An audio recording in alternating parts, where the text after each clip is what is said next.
Adelaide Penhaligon stood in front of the door for almost an hour before she touched the key. The hallway smelled of salt and old wood, the way every hallway in Tidewater House had smelled for the 51 years she had lived there. Outside, the wind off the Atlantic was working itself up the bluffs, rattling the loose pane in the kitchen window the way it did every November. Her hand shook a little when she finally lifted the brass key Mortimer had hidden in the lining of his fishing jacket. The jacket she had been folding for Goodwill that morning. The jacket she had almost given away without checking the pockets. Her late husband's will had been an insult, a public one, read aloud in a lawyer's office while his daughter Tabitha smirked from across the table.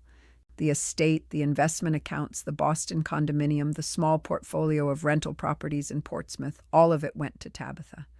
Adelaide, after 51 years of marriage, inherited the salt-bleached Victorian on Gullwing Lane and one item Tabitha had laughed out loud at, a brass key with a tag that read only the back room. Tabitha had leaned across the polished table that day and said, in a voice loud enough for the lawyer's secretary to hear, that her father had finally given Adelaide what she deserved, a haunted house full of dust and a door no one had ever been meant to open. Adelaide had said nothing. She had sat with her hands folded in her lap, the way her mother had taught her to sit in church, and she had let Tabitha laugh. She had let Tabitha believe what Tabitha wanted to believe, because Adelaide knew something Tabitha did not. That door had been locked for 30 years. Mortimer had never spoken about it, never opened it in her presence, never once let her past it. And in 51 years of marriage, Mortimer Penhaligon had never lied to her about anything that mattered. Whatever was behind that door, he had wanted her to find it. The moment she turned the key and felt the old lock give, the wind seemed to drop. And what waited inside was a 30-year silence finally breaking, a secret that would bring Tabitha to her knees in a way no court ever could, and a truth about who Mortimer had really been when no one was watching. Before we jump back in, tell us where you're tuning in from, and if this story touches you, make sure you're subscribed, because tomorrow I've saved something extra special for you. Adelaide was 77 years old the morning of the will reading. She wore her good navy dress, the one she had bought for her sister Rosalind's funeral 6 years earlier, and she pinned her white hair into the same low knot she had worn since she was 40. She drove herself to the lawyer's office in Holloway Cove because Mortimer had always driven, and she still found the steering wheel of his old Buick a little too wide for her hands. The lawyer was a young man named Henley, the son of the lawyer who had drawn up Mortimer's papers 30 years ago, and Henley had the decency to look uncomfortable when Tabitha walked in. Tabitha was 53. She arrived in a camel coat and pearl earrings and a cloud of perfume that made Adelaide's eyes water. Her husband Roderick followed 3 steps behind her, carrying her purse the way he always did. Tabitha was Mortimer's daughter from his first marriage, from the brief and unhappy 4 years he had spent with a woman named Constance before Constance walked out and left him with a 6-year-old child and a stack of unpaid bills. Adelaide had married Mortimer when Tabitha was 8. She had raised the girl. She had packed lunches and sewed Halloween costumes and stayed up nights when Tabitha had croup, and Tabitha had repaid her with 30 years of cold politeness and 20 more of open contempt. Mortimer had seen it. Mortimer had grieved it privately, but he had loved his daughter, and he had hoped, the way fathers hope, that one day Tabitha would soften. She had not softened. She had hardened into someone who measured every relationship by what it could give her. And the moment Mortimer's heart gave out in the garden last August, Tabitha had begun making phone calls. Henley read the will in his careful young voice, the Boston condominium to Tabitha, the investment accounts to Tabitha, the rental properties to Tabitha, the vintage car collection Mortimer had spent 40 years assembling, also to Tabitha. Adelaide kept her face still. She had expected this. Mortimer had warned her, in a quiet conversation on the porch 2 summers before he died, that he was leaving most of the visible estate to his daughter. "She'll need it more than you will," he had said, and squeezed her hand, and would not explain what he meant. When Henley reached the part about Tidewater House and the brass key, Tabitha actually laughed. "My father had a sense of humor at the end," she said. "Adelaide gets the haunted house and a door that doesn't open. How fitting." She turned to Adelaide with that same smile she had been giving her since she was 14, the smile that said, "I am tolerating you. Don't worry, dear. You can stay in the house as long as you can pay the property taxes. The bluff is eroding, you know. Daddy told me. The whole place will be in the ocean within the decade." She tilted her head. "Where will you go then, I wonder?" Roderick chuckled into his hand. Adelaide thanked Henley quietly, accepted the envelope with the key inside, and walked out without speaking to her stepdaughter. In the parking lot, sitting in Mortimer's Buick with the engine off, she opened the envelope and read the note he had paper-clipped to the key. His handwriting was the same shaky script it had been at the end, when his hands had begun to tremble from the medication. "Addie," it read, "you'll know when you're ready. Everything you need is in the room. The truth will keep until you find it. I am sorry for the years you didn't know. I never meant to keep it from you, only to protect what mattered. All my love, always. Mort." She read the note 3 times. She folded it carefully into her wallet. And then, for the first time since the funeral, Adelaide Penhaligon allowed herself to cry. Adelaide drove the long way home from the lawyer's office. She took the coast road past the lighthouse, past the cove where Mortimer used to launch his rowboat in the summers, past the bench they had sat on the night he proposed to her in 1972. She was 26 then. He was 34, divorced, raising a child alone, working as a research librarian at the Maine Historical Society in Portland, and so quiet that most people mistook the quiet for shyness. Adelaide had known better even then. Mortimer was not shy. Mortimer was watchful. He listened the way some people pray, with full attention, and when he spoke, his words were chosen the way a carpenter chose nails, one at a time, for what each was meant to hold. She had loved him from the second month of knowing him. She had married him in the spring of 1973 in a small ceremony at the Congregational Church on Main Street, with 8-year-old Tabitha standing beside them in a yellow dress and a frown. The first 10 years of their marriage had been ordinary in the way good marriages are ordinary. Mortimer worked at the Historical Society. Adelaide taught 5th grade at Holloway Cove Elementary. They saved money. They fixed up Tidewater House 1 room at a time. They took Tabitha to the beach on weekends and to Boston once a year for the Nutcracker. Adelaide could not have children of her own, a fact that had grieved her in private and that Mortimer had absorbed without complaint. "We have Tabitha," he would say, and she would nod, and they would both pretend that Tabitha was enough, even when it became clear, year by year, that Tabitha would never let Adelaide fully into the place a daughter's love should have been. The change came in 1995. Adelaide remembered the year clearly because it was the year her mother died, the year Tabitha left for college, and the year Mortimer began locking the back room. She had not noticed it at first.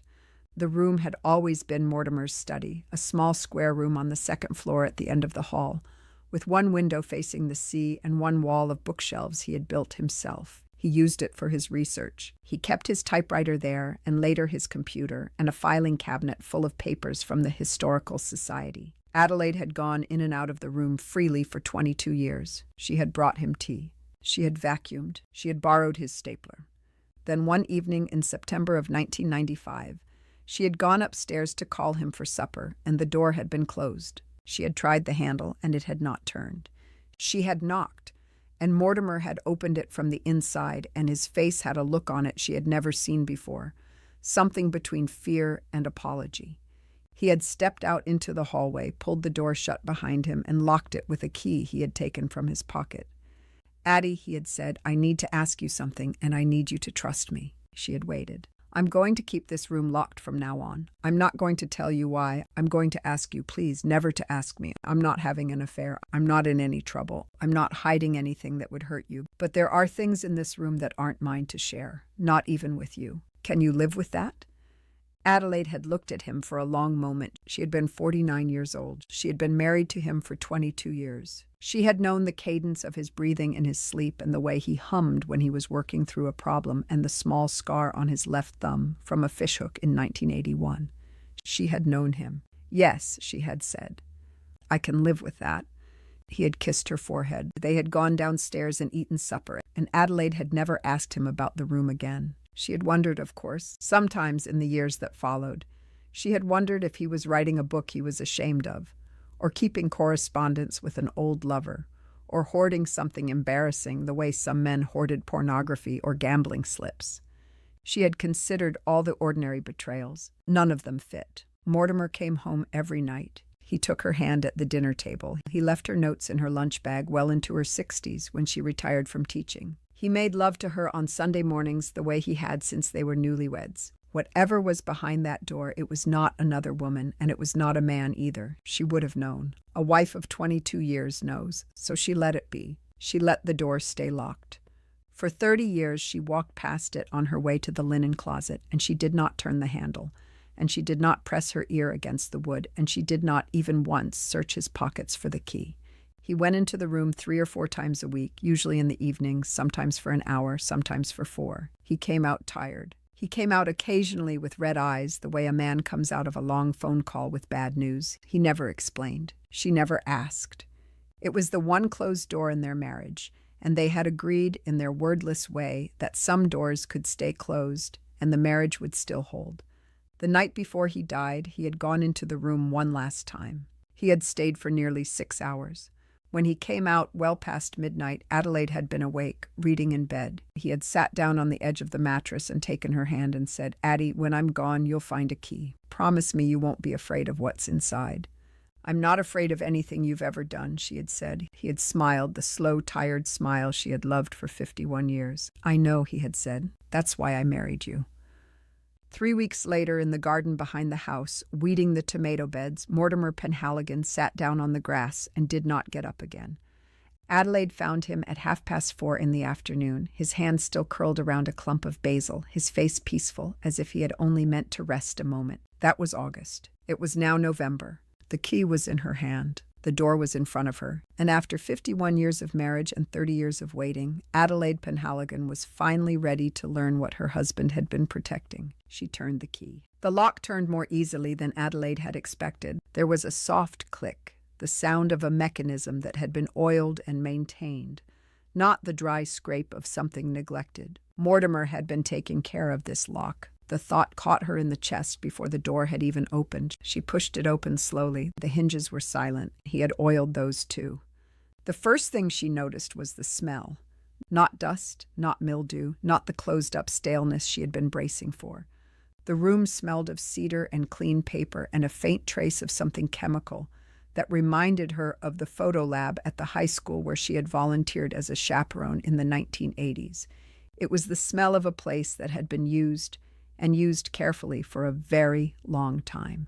The second thing she noticed was the light. Mortimer had installed track lighting along the ceiling, the warm kind that museums use, set on a low setting that came on automatically when the door opened. She had not heard a switch click. There must have been a sensor. She stepped inside. The room was nothing like the study she remembered from 1995. The bookshelves Mortimer had built were still there, but they no longer held his research books. They held binders, hundreds of binders, hand-labeled in his careful printing, organized by year, 1995, 1996, 1997, all the way to 2024.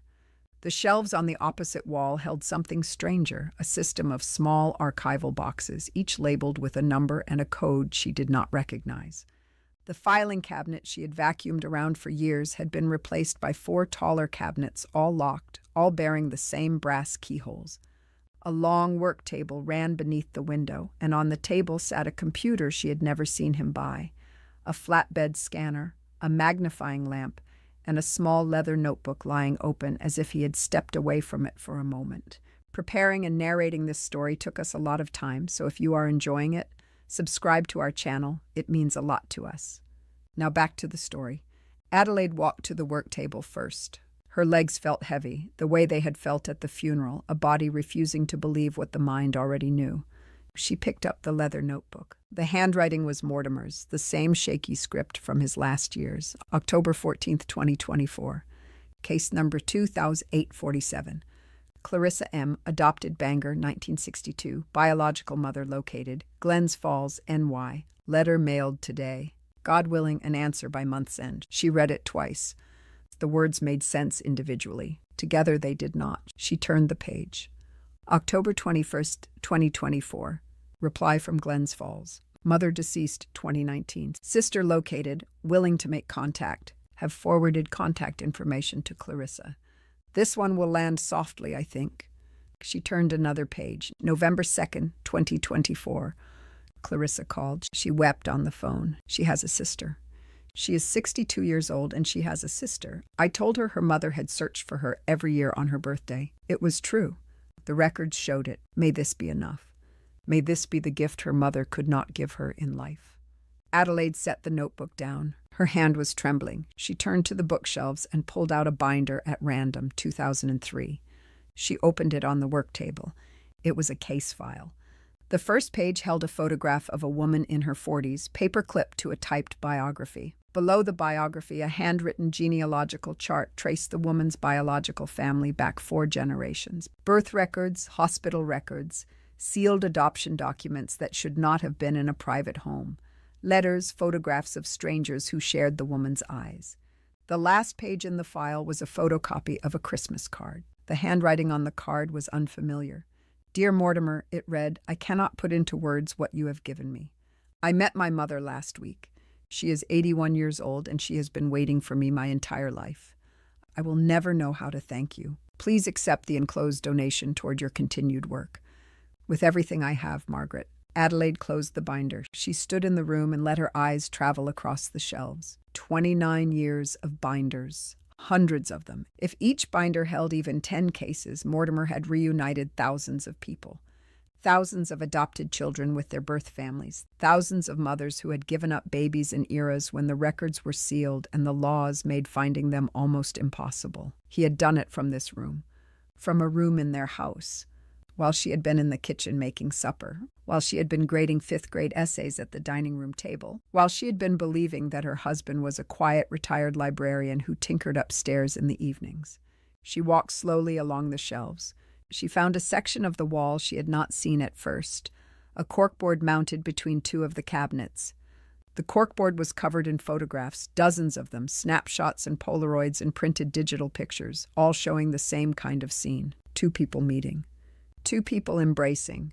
2 people holding each other in airports and front yards and hospital rooms and on the steps of nondescript houses. Mothers and the children they had never been allowed to keep. Siblings who had not known the other existed. Fathers who had been told their child was dead. Adelaide looked at face after face. Some of them were crying. Most of them were smiling the way people smile only once in their lives, a smile that knows it is impossible. At the bottom of the corkboard, pinned with a single thumbtack, was a small index card in Mortimer's handwriting. It read, "Every reunion is a debt repaid to the woman who never got hers.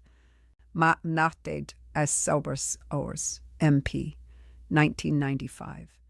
Adelaide read the card 3 times before she understood it. Then she sat down on the floor of the room she had not entered in 30 years, with her back against the work table and her hands in her lap, and she understood that she had not known her husband at all. She had known him completely. Both things were true. Adelaide sat on the floor for a long time. The track lighting hummed faintly above her. Outside, the wind off the bluff had settled into the steady moan it kept up most nights from October to March, a sound she had stopped hearing decades ago.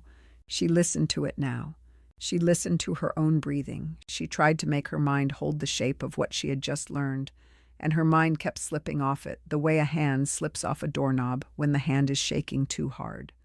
After a while, she got up. Her knees protested. She put her palm against the work table to steady herself and noticed for the first time that the table had a drawer she had not seen, set into the underside with a small pull recessed into the wood. She opened it. Inside the drawer was a manila envelope, unsealed, with her name written across the front in Mortimer's hand. Just Addie. No date, no instructions.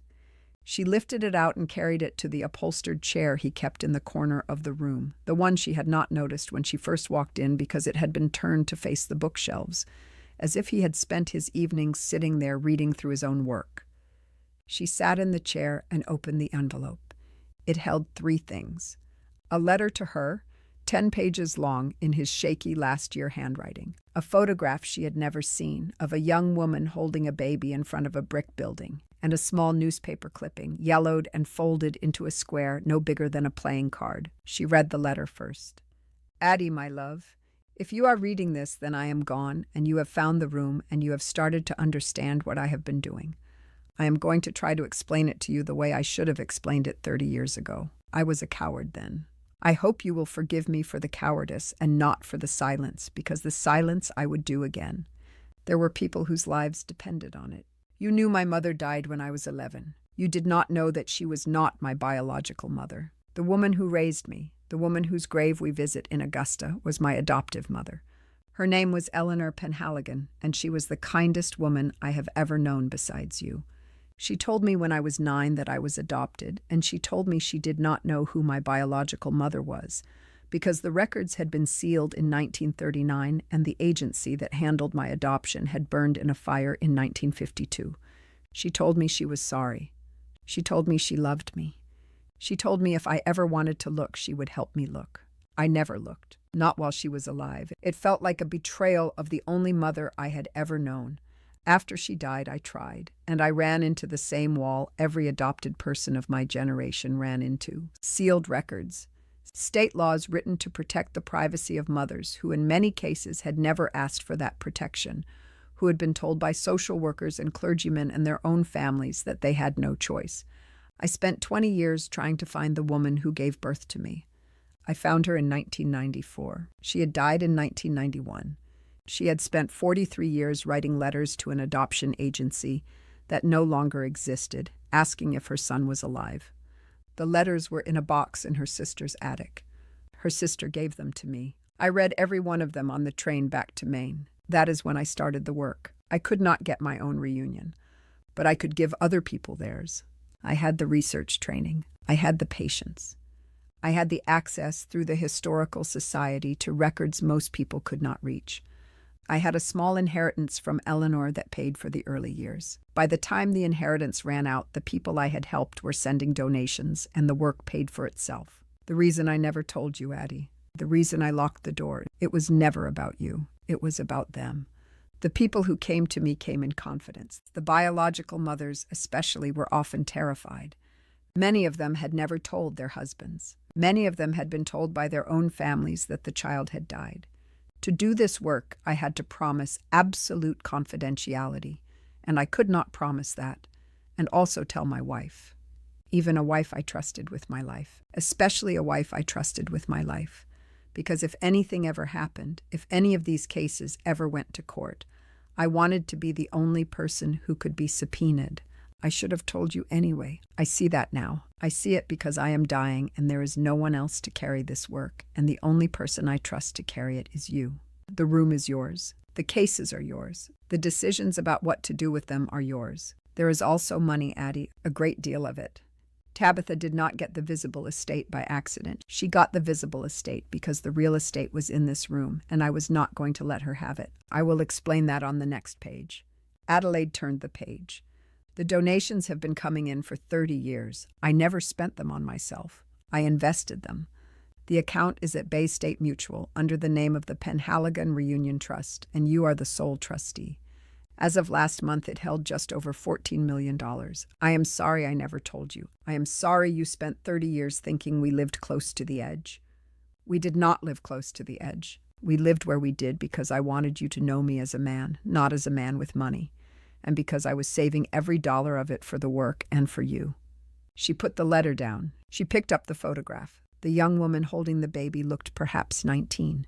She had Mortimer's mouth. She was not smiling. She was looking at the camera with an expression Adelaide had seen only once before, on the face of a girl in her 5th grade class whose mother had died the week before, a kind of looking that had no word for it because the feeling underneath it was too large for words. The baby in her arms was Mortimer. Adelaide knew it the way she knew her own face in the bathroom mirror. The shape of his head had not changed in 78 years. She unfolded the newspaper clipping last. It was an obituary. Margaret Ainsworth of Lewiston died Tuesday after a long illness. She was 71. She is survived by no immediate family. Margaret Ainsworth. Adelaide stared at the name. She did not yet know why it mattered, but she felt, the way a person feels weather changing in her bones, that it was going to matter very much. Adelaide spent the rest of the night in the room. She did not sleep.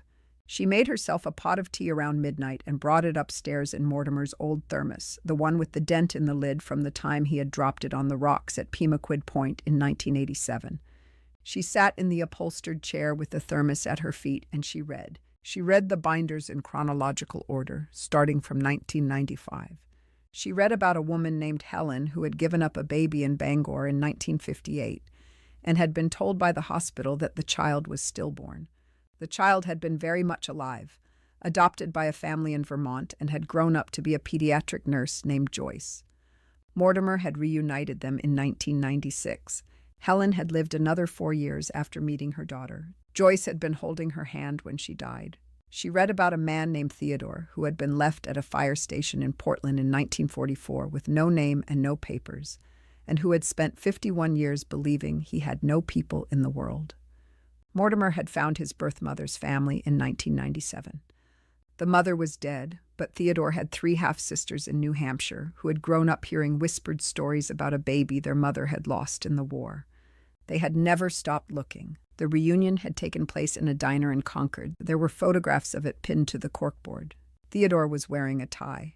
She read about siblings separated at 4 and 6, reunited at 58 and 60. A woman who learned at 72 that her birth father had been a Tuskegee airman. A man who discovered he was the biological grandson of a Russian poet, whose books had been banned in 3 countries. A girl adopted in 1972, who had spent her whole adult life feeling that something was missing from her own face, and who, when she met her birth mother, had wept because the mother's face was finally the answer. Mortimer had recorded each of these stories in his careful handwriting. He had not sentimentalized them. He had written them down the way a doctor writes down vital signs, with precision and without flourish, and the precision was what made them unbearable to read. By the time Adelaide reached the binders from the 2010s, the sky outside the window had begun to turn the slow gray of a Maine November dawn. She stopped to rest her eyes. She thought about Mortimer downstairs in the kitchen all those mornings, drinking his coffee, asking her how she had slept. While upstairs in this room there were thousands of pages of human grief and human rescue that he had carried alone for 30 years. She thought about her own questions, the ones she had not let herself ask in 1995. She thought about how angry she might have been if she had insisted on knowing, and how the anger would have been right in a way, and how the silence had also been right, and how marriages were sometimes built on 2 right things that contradicted each other, and how the only way to keep the marriage was to live inside the contradiction without trying to fix it. She had lived inside it. He had lived inside it. They had loved each other across it. She would not now let herself begin to wish it had been otherwise. He had told her in the letter why. The why was good enough. The why was, in fact, the best thing she had ever heard about her husband, and he had been a good man for 51 years, so the bar had been high. She got up to stretch her legs and walked to the cabinets. The brass keys, for those she had figured out, were in a small wooden box on the work table, each labeled with a Roman numeral that matched a numeral burned into the wood above each cabinet. She had not opened the cabinets yet. She had been working through the binders first, the way Mortimer would have wanted her to, building the context before she went to the locked things. She opened Cabinet I. Inside were files arranged in alphabetical order by surname. These, she understood after a moment of looking, were the active cases, the ones Mortimer had not finished. The cases where the search was still ongoing, or where one party had been found and the other had not yet been contacted, or where the people involved were too fragile to be approached. Each file had a colored tab. Green meant ready to proceed, yellow meant on hold, red meant do not contact or not yet. She ran her fingers along the tabs. Most were green, some were yellow, a few were red. Near the back of the cabinet, in the P section, she found a file with a red tab. The label read Penhaligon, T. Her stomach went cold. She pulled the file out with hands that had stopped trembling and gone still in the way hands go still, when the body has decided to handle something the mind cannot yet handle. She carried it to the work table. She sat down. She opened it. In 1989, Tabitha had been 17 in her senior year at Holloway Cove High School, a year Adelaide remembered as the year Tabitha had spent the spring semester at her grandmother's house in upstate New York, recovering from what Mortimer had called exhaustion. Adelaide had wondered at the time. She had wondered enough to ask once, gently, and Mortimer had said, "She needs space, Addie. Let it be." She had let it be. She had let her stepdaughter spend 5 months in another state, and she had welcomed Tabitha home in August, thinner and quieter and wearing a sweater that was too big for her in the hot August weather, and she had not asked. She turned the page. The second page was Mortimer's research. He had been searching for the child for nearly 20 years. He had located him in 2008. The boy, now a man, was named Jonah Riley, and he was living in Burlington, Vermont, working as a high school music teacher. He was married. He had 2 daughters. He had been told he was adopted at the age of 6, and he had said, in a letter to the agency in 2007, that he had no interest in finding his biological parents and asked that no contact be made. The third page was a copy of that letter. The fourth page was Mortimer's note to himself, dated 2009. Tabitha must not know. Not yet. Perhaps never. The boy has built a life it is not mine to disturb. But the file stays open in case he changes his mind. The mother also. Adelaide closed the file. She sat in the chair with her hands folded over the manila cover, and she understood completely and at once why Tabitha was the way Tabitha was. The hardness, the greed, the need to take and take from a stepmother who had never been allowed close. Tabitha had given up a child at 17 and had spent 35 years pretending she had not, and the pretending had eaten her from the inside, the way pretending always does. Mortimer had known. Mortimer had carried it. Mortimer had protected his daughter's secret for 35 years, even as his daughter had stopped being a person he could be proud of, because that was what fathers did, and he had been a father before he had been anything else. Adelaide put the file back in the cabinet exactly where she had found it. She closed the door. She locked it. She put the key back in the wooden box. She knew now what she was going to do. She knew it the way she had known, 51 years ago, that she was going to marry Mortimer Penhaligon. The knowing was quiet and complete, and it left no room for doubt. She went downstairs to make breakfast. Adelaide gave herself 3 days before she did anything. She thought it was important to wait. She had learned in 51 years of marriage to a careful man that decisions made in the first heat of knowing were almost always the wrong decisions.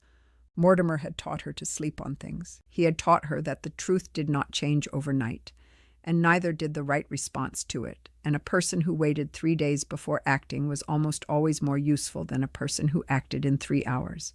So she made breakfast. She washed the dishes. She walked down to the post office to mail the thank you cards she still owed people from the funeral. She accepted a casserole from her neighbor Esme Lockridge, who had been bringing casseroles every Tuesday since August, and who had finally, that week, started bringing only 1 casserole instead of 2. Esme was 79 and had lived 3 doors down on Gullwing Lane since 1981. She was the only person in Holloway Cove who had loved Mortimer the way Adelaide had loved him, in the long, quiet way of people who had known him for decades and seen him be patient with difficult children and difficult dogs. Esme came in for tea that Tuesday, and Adelaide almost told her. She came close. She had the words ready in her mouth. Then she remembered Mortimer's letter, the part about confidentiality, and she swallowed the words and listened to Esme talk about her grandson's wedding instead. After 3 days, she called a lawyer. Not Henley, the young man who had read the will. Henley was a fine boy, but his father had been Mortimer's lawyer, and the firm had handled Tabitha's affairs as well, and Adelaide did not want anyone in that office near what she was about to do. She drove to Portland on a gray Thursday and met with a woman named Yolanda Bashir, whose name she had pulled from a list of attorneys recommended by the Bar Association for trust and estate work. Yolanda was in her early 40s, originally from Detroit, sharp-eyed and direct in a way that reminded Adelaide of her sister Rosalind. She listened to Adelaide's story for almost 2 hours without interrupting except to ask clarifying questions. When Adelaide was done, Yolanda set down her pen and said, "Mrs. Penhaligon, I want to take this case. I'm going to be honest with you. I've been practicing for 16 years and I've never heard anything like it. We are going to do this carefully and we are going to do it right." Adelaide drove home feeling, for the first time since August, that she was not entirely alone. Over the next 8 weeks, Yolanda and Adelaide built the framework. They established a 501c3 foundation under the name Mortimer had used in his trust. They transferred the Penhaligon Reunion Trust into the foundation's name. They hired a forensic accountant to audit the $14 million and confirm that every cent of it was clean and properly documented, which it was because Mortimer had been the kind of man who kept receipts for 30 years. They hired a small staff, a genealogist named Beatrice O'Harry, who had spent her career helping descendants of enslaved people trace their family lines and who understood in her bones why this work mattered. A retired social worker named Adelaide hired contractors to restore the back room itself. She had the climate control system updated. She had the cabinets refitted with proper archival drawers. She had a second room on the 3rd floor cleared out and fitted as an office for Beatrice and Henrietta. She did not change the original room. The corkboard stayed, the chair stayed. The little wooden box of cabinet keys stayed exactly where Mortimer had left it. She wanted whoever continued the work after her to find it the way she had found it. She made one decision that surprised even Yolanda. She decided not to publicize the work. The foundation would operate in the same quiet way Mortimer had operated. Cases would come by referral, the way they always had. The donors would be informed by mail with a letter explaining that Mortimer had died and that his wife was carrying the work forward. There would be no press release. There would be no website beyond a single page with a phone number and an address. Mortimer had built this in silence for 30 years, and Adelaide was not going to turn it into a story for the Portland papers, because she had finally been let into the secret. The work was the point. The people were the point.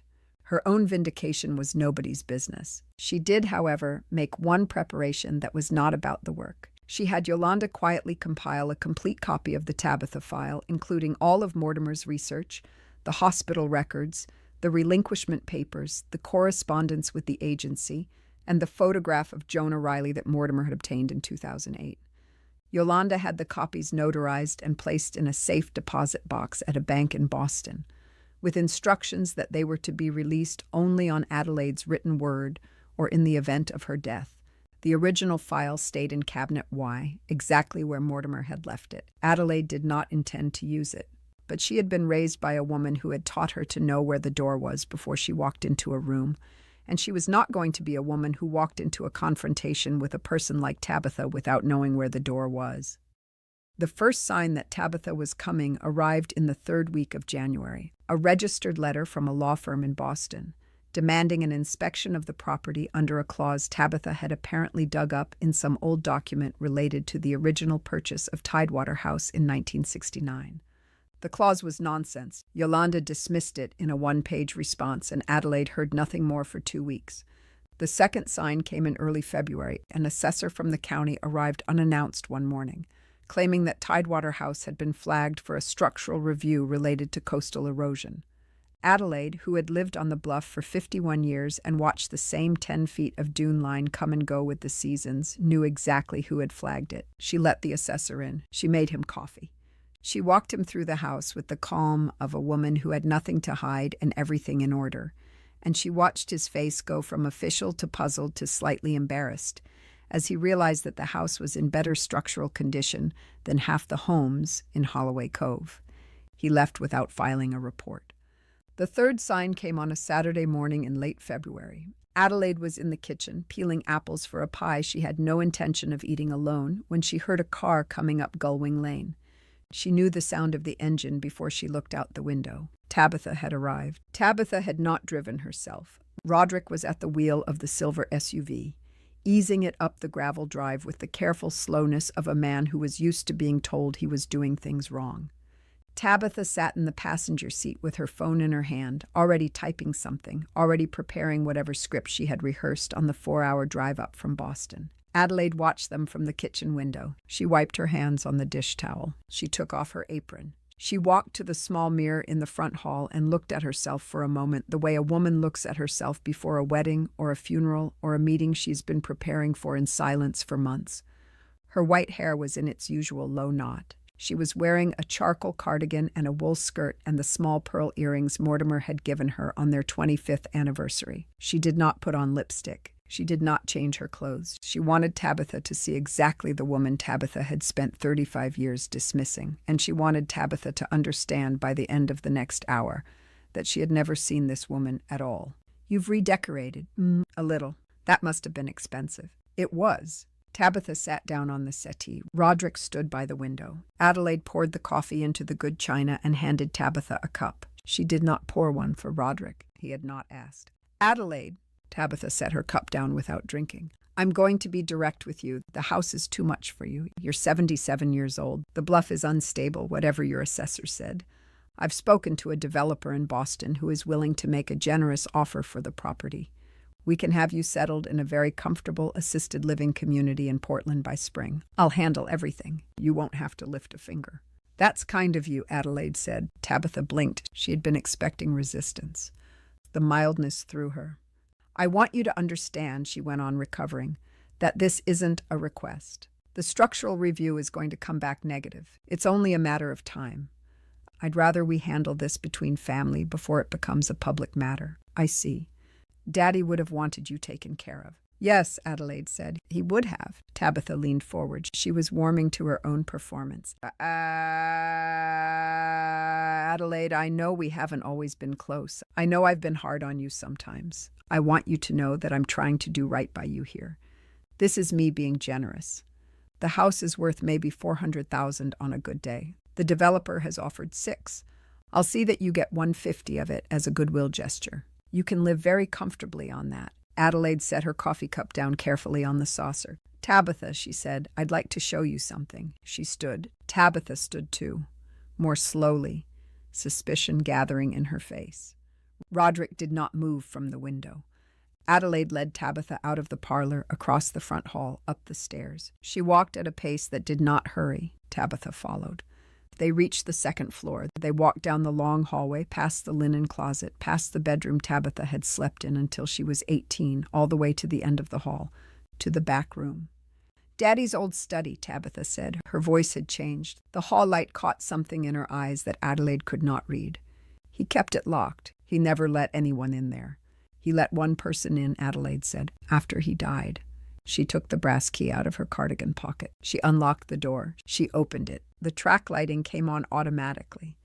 Tabitha stepped into the doorway. She stopped. She stared at the bookshelves, the cabinets, the work table, the corkboard with its dozens of photographs of strangers embracing strangers. Her mouth opened slightly. She did not speak. I want to show you a file, Adelaide said. She walked to cabinet Y. She opened it. She found the file she had not touched since November, the file with the red tab and the label that read Penhaligon Tea. She carried it to the work table. She set it down. She stepped back. You may read it if you wish. You don't have to. The contents are already familiar to you. Tabitha walked to the table the way a woman walks toward a mirror she does not want to look into. She opened the file. Adelaide watched her stepdaughter's face, and she saw the 35 years of pretending leave Tabitha's body all at once, the way air leaves a balloon when the knot is untied. Tabitha sat down hard in Mortimer's chair. She did not cry. Tabitha had never been a woman who cried easily, but her hands began to shake, and the shaking was something Adelaide had never seen in her stepdaughter before, and the shaking did not stop. How? Tabitha said. The word came out dry. How long has he had this? He found him in 2008. Found who? Tabitha's voice cracked on the who. Your son. His name is Jonah. He's a music teacher in Burlington. He's married. He has 2 daughters. Your father respected his wishes. He wished to be left alone. The file has been closed since 2009. Tabitha put her hands over her face. Your father was the kindest man I have ever known, Adelaide said. He kept your secret for 35 years. He kept it from me. He kept it from everyone. He did it because he loved you. Even when you stopped being a person, it was easy to love. He left you the visible estate because he knew you needed it, because he knew you had been hollowing yourself out for 35 years, carrying something you would not put down, and he hoped somehow that money would be a kind of comfort. It was the only thing he had left to give you. Tabitha did not move. I am not going to use this against you, Adelaide said. I could. There are copies in a safe deposit box in Boston. My lawyer has instructions, but I am not going to use it. Your father did not protect this for 35 years so that I could weaponize it the moment he was in the ground. I am telling you about it because I want you to understand who your father was and who I am, and why you are going to leave this house now and not come back with developers or assessors or lawyers. The house is mine. The work is mine. You will not interfere again. Do you understand? Tabitha nodded into her hands. Look at me, Tabitha. Tabitha looked up. Her face was wet. I forgave you a long time ago, Adelaide said. For all of it. I'm telling you that now because your father would have wanted you to hear it, and because I am the only person left who can tell you. If you ever want to know your son, the file is here. He may say no. He may say yes. That is between you and him. I will not be involved. But the door, Tabitha, the door is not closed. Tabitha put her face back into her hands and wept the way a woman weeps who has not allowed herself to weep in 35 years. Adelaide stood in the doorway of the back room and watched her stepdaughter cry, and she did not move to comfort her, and she did not move to leave. She simply stood there the way Mortimer had stood in this room for 30 years, keeping watch over something fragile that had been entrusted to her. After a long time, Tabitha got up. She walked past Adelaide without speaking. She went down the stairs. The front door closed. The car started. The gravel crunched. Adelaide locked the room and went downstairs to finish her pie. Tabitha did not come back. She did not call. The developer in Boston withdrew his offer in early March, citing what his assistant described in a stiff letter to Yolanda as a reassessment of the family's commercial interests in the property. The structural review never came. The assessor never returned. Whatever Tabitha did with the months that followed, she did somewhere far from Holloway Cove, and Adelaide did not ask after her. And Esme Lockridge, who knew everyone's business in 3 counties, mentioned once that Tabitha and Roderick had sold the Boston condominium and bought a smaller place in western Massachusetts. But she did not press, and Adelaide did not encourage her to. She kept Mortimer's chair in the back room exactly where he had left it. She sat in it most evenings after supper, going through the active files, learning the work the way a new librarian learns the stacks, slowly and without shortcuts. She made mistakes. Beatrice corrected her gently. Henrietta corrected her less gently, which Adelaide preferred because she had been a 5th-grade teacher for 31 years, and she knew that gentle correction taught nothing. By the end of April, Adelaide had personally handled 3 reunions from start to finish. She had cried at each one. She had cried in the back room after the families had left, in the chair where Mortimer had cried for 30 years. She understood now why he had come out of that room with red eyes some evenings. The work did that to you. The work was the cost of itself. The garden came back in May the way it always did. Adelaide weeded the tomato beds where Mortimer had died. She planted basil in the same place his hand had been curled around a clump of basil that August afternoon. She did not find it morbid. She found it the opposite. She found it like keeping faith with him, the same way she was keeping faith with his work upstairs, the same way she was keeping faith with the strangers in the photographs on the corkboard, the ones who'd been given back to each other across decades and silences. On a Saturday morning in late May, a small blue car came up Gullwing Lane and parked at the curb. Adelaide was on the porch with her coffee, watching a pair of warblers fight over the sweat feeder Mortimer had hung from the eaves in 2003. She set her cup down. She watched the woman in the car sit at the steering wheel for almost 10 minutes before getting out. Adelaide knew that hesitation. She had seen it in dozens of photographs by now, the long pause of a person who had driven a long way to ask for something they were not sure they had the right to ask for. The woman who finally got out of the car was perhaps 33. She was small and dark-haired and dressed in the careful clothes of a person who had thought a great deal about what to wear. She carried a brown envelope. She walked up the path slowly, looking at the house the way people look at houses they have only seen in their imagination. And when she reached the porch steps, she stopped and said, "Are you Mrs. Penhaligon?" "I am. My name is Florence Ainsworth. I'm sorry to come without calling. I wasn't sure how to call. I was hoping I could speak with you about your husband." Adelaide felt her hand find the porch railing without her telling it to. "Florence," she said, "please come up. Sit down. I have coffee. I have time. Whatever you need." Florence sat. Adelaide brought out a second cup. The warblers had settled their argument and gone. The morning was very quiet. "My mother was Margaret Ainsworth," Florence said. "She died last autumn. She was 71. She set the brown envelope on the table between them. "I was going through her papers in February and I found letters, years of letters, to and from a man named Mortimer Penhaligon. They were about me, Mrs. Penhaligon. I was adopted. I didn't know. My mother never told me. The letters made it clear that your husband had been helping her. He was trying to find someone, her birth daughter, me." Adelaide put her hand to her mouth. "He found me," Florence said. "He found me in 2019. There's a letter from him to my mother dated November of that year. He had located her birth daughter. The daughter was me. He had my address in Portland. He had my work. I was at the Children's Hospital then. I still am. He wrote to my mother and asked what she wanted to do. The next letter is from her. She told him she could not. She said she had given me up at 16 and she had spent her life not deserving me back. She asked him to close the file. He wrote back and told her he would honor her wishes, but that the file would stay open in case she changed her mind. She never did." Florence's eyes were full. "She died without telling me. She died, Mrs. Penhaligon, knowing exactly where I was and not telling me because she thought I was better off."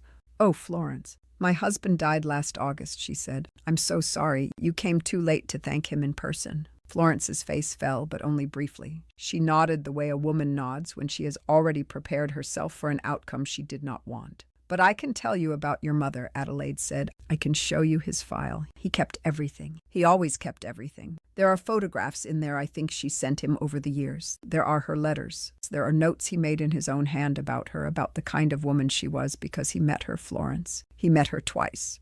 He drove down to Lewiston in 2018 and again in 2020. He wanted to know the people he was searching for.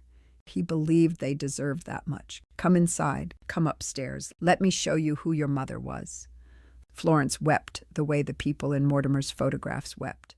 Adelaide led her up the stairs, down the long hallway to the back room. She unlocked the door. She turned on the light. She walked to Cabinet 2, the one she had reorganized in March, where the closed but unfinished cases now lived, and she pulled out the file labeled Ainsworth M., and she set it on the work table for the daughter who had finally come.